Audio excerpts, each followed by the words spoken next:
Chapter 7. The Priest's Dangers. All that has hitherto been said has raised the priest to so high a state that the next thought must be of his dangers. If he should fall, how great that fall would be! To stand upon the pinnacle of the temple needs a supernatural poise and fidelity not to fall. It is even necessary that we should both number and measure the dangers which beset us.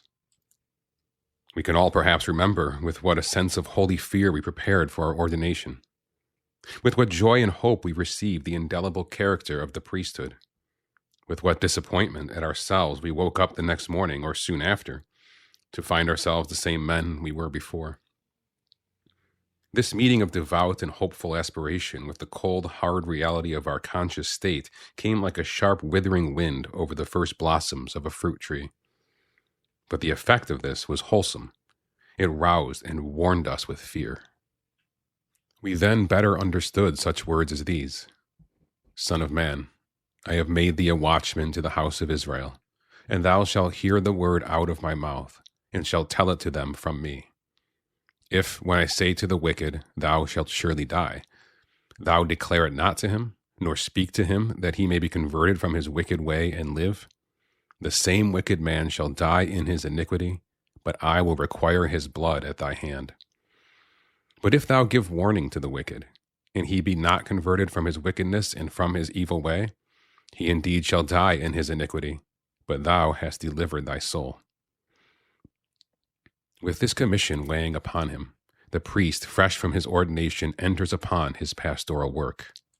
Then begin his dangers.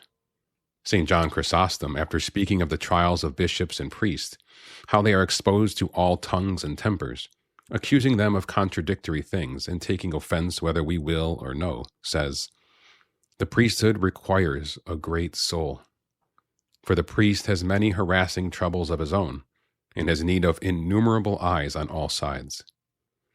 This sounds as a warning. Let us look further into it. 1. To a priest who enters for the first time upon the sacerdotal life, the first danger is the loss of the supports on which he has so long been resting in the seminary. As in the launching of a ship, when the stays are knocked away, it goes down into the water, thenceforward to depend upon its own stability. So a priest, going out from the seminary into the field of his work, has thenceforward to depend under God upon his own steadfastness of will. The order, method, and division of time and of work, the sound of the bell from early morning through the day till the last toll at night, the example and mutual influence and friendship of companions in the same sacred life, and still more, the mature counsel and wise charity of superiors. All these things sustain the watchfulness and perseverance of ecclesiastical students until the day when, invested with the priesthood, they go out from the old familiar walls and the doors close behind them. They are in the wide world, secular as the apostles were, that is, in the world, for the world's sake, not of it, but at war with it. Of all men, the least secular, unless they become worldly, and the salt lose its savor. Then they deserve the title in all its extent, and are seculars indeed. The first danger, then, of a priest sent out into the world is the loss of all surroundings which, until then, gave him support. For the first time, he feels his own weight pressing upon him as a burden. He has a painful sense of loneliness and of unlimited liberty. Everything depends upon his own will and choice.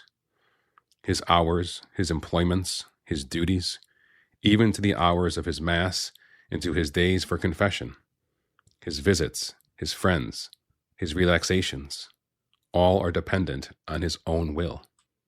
It is a liberty which, generously used, turns all things and every day to gold, but if squandered and indulged must end in spiritual poverty, confusion, and peril. For a life of unlimited liberty is encompassed with manifold temptations. The very atmosphere is charged with danger.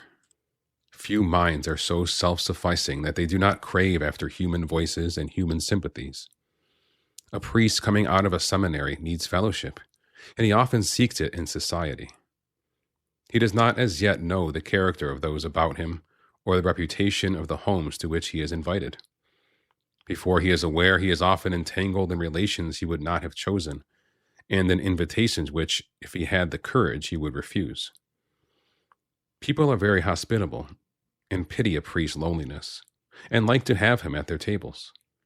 Sometimes the best of people are least circumspect and most kindly importunate to their invitations.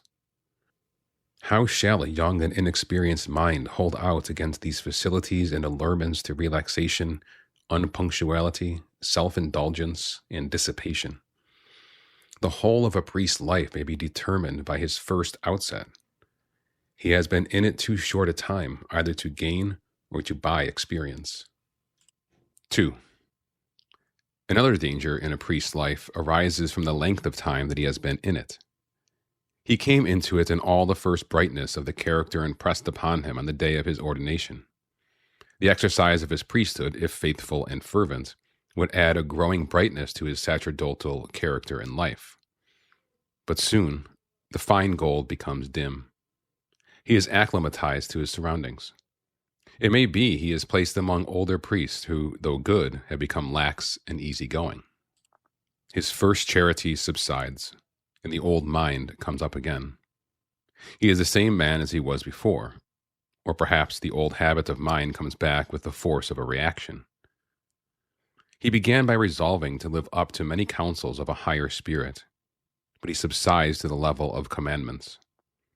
His good resolutions are not retracted, but often unfulfilled, and survive as intentions or conditional promises made by himself to himself, with a large latitude and a wide clause as to the possibility of observance. He does not lower his aim or his standard by any express change of theory, but he moves along a lower level and with less self-reproach as time goes on. Such a priest may still keep to the letter of his rule of life and to the times of his horarium, but the interior spirit has declined. He does fewer things with an actual intention, many with a virtual intention, but most with only a habitual intention. He never omits his Mass, nor is absent from the confessional, nor neglects a sick call, but the spirit or mind in which all these things are done is lowered. He is punctual and exact from custom, and from a habit which gradually becomes unconscious. In saying the divine office, much is said without intellectual attention. Psalm after psalm goes by without advertence, and when said, no verse in it is remembered. The same befalls the mysteries of the Rosary. And even in the Holy Mass, distractions spring off from the mementos of the living and of the departed. Thoughts run on like a double consciousness. The material action of the Mass may be faultless, but the intrusive thoughts overpower the perception of the words. So again, in the confessional, he hears with a wandering mind and absolves with distraction. Still more, by the bedside of the sick or dying, he is mechanically correct in giving the last sacraments, but without a living word of consolation or strength or contrition or confidence. And yet such a priest may be good in heart, exemplary in life, but he is as a well that is dry, or as St. Jude says, nube sine aqua, a cloud without water. There is no refreshment in him for the weary or for the thirsty, or for those who seek in him the waters of life and consolation, and find none. 3. Another danger of a priest is that he has too much to do. Let no one think that a busy life may not be a holy life. The busiest life may be full of piety. Holiness consists not in doing uncommon things, but in doing all common things with an uncommon fervor. No life was ever more full of work and of its interruptions than the life of our Lord and his apostles. They were surrounded by the multitude, and there were many coming and going, and they had not so much as time to eat. Nevertheless, a busy life needs a punctual and sustained habit of prayer. It is neither piety nor charity for a priest to shorten his preparation before Mass, or his thanksgiving after it because people are waiting for him. He must first wait upon God, and then he may serve his neighbor. The hour and a half of a priest's Mass is both his own and not his own. It is the first fruits of his day. They belong to God. He has the usufruct, not the dominium of them. He cannot alienate them. If any priest do so, he will be forced to say at last, Veniam meam non custodivi. The palmer worm and the canker worm will do their work stealthily, but surely. The having too much to do often leads to doing nothing well.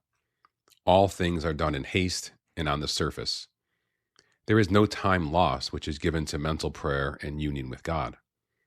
Every word that proceeds out of such a mind does more than 100 words uttered from the lips of a man dried up by overwork. The constant overtax of intellectual and bodily activity tends to form a natural, external, and unspiritual character. It betrays itself in the confessional and in preaching. How often we hear it said, "My confessor is a holy man, but he never speaks a word beyond my penance and absolution." And how surely we know from what a superficial source the ready stream of bright, cold, intellectual preaching flows. 4. There is yet in a priest's life another danger, the reverse of the last, namely, the having too little to do. If, as we have seen, the exercise of the priesthood and of the pastoral office is of itself a means of sanctification, then in the measure in which it is suspended or unexercised, the priest must suffer loss. But the loss is not only privative.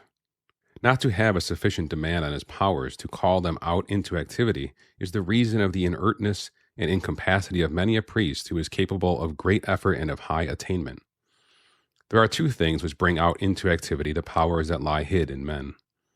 The one is a great force of will which makes a man independent of external stimulus. The other is the tax which is laid upon him by duty and responsibility. Few have such force of will, and many have little to tax or elicit their powers. Sometimes men who, as students or clerics, promised great works for the church have been placed by necessity in a sphere so narrow that their powers have had little to call them out. Such a sphere was too limited for their zeal. But in saying this, we must not forget the words of St. Charles. The one soul is diocese enough for a bishop. In counting by number, we lose sight of the worth of each single soul, and the reward of saving it be only one eternal soul. This would give work enough to a priest in the scarcest flock. But this conviction needs much reflection and much force of will. The effect of inactivity on most men is relaxation and the love of ease. A small mission becomes a sleepy hollow, and the priest too often a harmless lotus eater. First, time is wasted, and then powers waste themselves. As muscles not used grow weak, so the brain and the will grow inert and torpid. A vigorous man will make his own work. Time never hangs heavy on his hands. He will make work when none is made for him. Priests who have only a handful of souls may become theologians and authors, and may serve the church more lastingly by their writings than by their activity. Leisure and tranquility are two necessary conditions for sacred study. And, as St. Augustine said, Quam obram otium querit caritas veritatis, negotium justum suscipit necessitas caritatis. Quam sarcinam si nullus imponit, percipiende aquae intuende vancandum est veritati. But for this are necessary a love of study, or a constraining conscience, and a resolute will. For the most part, good men succumb to an easy life, which, blameless as it may be, is too like to the servant who folded his talent in the napkin. When a man has neither work enough nor study enough to fill his mind, he suffers from monotony and is restless for change. He is weary of vacancy and craves for an interest. He finds none at home, and he seeks it abroad. His mind wanders first, and he follows it. His life becomes wasted and dissipated, that is, scattered and squandered, full of weariness and a tediousness in all things, which at last invades even his acts and duties of religion. A priest may be chaste and temperate in all things, but weariness is a descending path which leads to sloth, and sloth is the seventh of the sins which kill the soul. To have too much to do is for most men safer than to have too little. 5. There is still one more danger to which the last directly leads, and that is lukewarmness. It was to a bishop our Lord said, "Thou art neither cold nor hot. I would thou wert cold or hot, but because thou art neither cold nor hot, I will begin to vomit thee out of my mouth." The rejection is not yet complete, but it is begun. And if the priest does not know himself, it must come at last. A lax priest is of all men most to be pitied. When his priesthood ceases to be sweet to him, it becomes first tasteless and then bitter in the mouth. The perpetual round of the same actions and the same obligations becomes mechanical and autonomous. Sancta sancte, as the Council of Carthage enjoins. But when holy things cease to be sustaining and refreshing, they are a yoke which galls and a burden which oppresses. Such priests easily omit Mass and have no sense of loss. Still, they may preach high doctrines of the spiritual life with as much eloquence as ever, but their heart does not go with their words. Into ears that can hear, there is a hollow ring in all they say. Such men will read the lives of the saints and desire to be like them. They try and fall short. They retain an intellectual perception of some high standard which is habitually in their mouth till an unconscious intellectual simulation is formed, sometimes with self-deception, which is dangerous, sometimes with conscious unreality, which is worse. Such men grow inwardly hollow. There is a decay at the heart and a preparation for falling. The words of Isaiah are fearful and true. Therefore shall this iniquity be to you as a breach that falleth, and is found wanting in a high wall. For the destruction thereof shall come on a sudden, when it is not looked for. Many a time when a priest has fallen, all men have wondered, except one or two, who have closely watched him, and his own conscience, which has known the secret of his fall. And when it comes, it is terrible, and sometimes final. The high wall comes rushing down in utter ruin. The higher, the more hopeless. As the prophet says again, and it shall be broken small as the potter's vessel is broken all to pieces with mighty breaking. And there shall not assured be found of the pieces thereof wherein a little fire may be carried from the hearth, and a little water drawn out of the pit. When angels fell, they fell forever, for there was for them no redemption. When a priest falls, he may rise again, for his master is very pitiful. But since Satan fell like lightning from heaven, there has been no fall like the fall of a priest.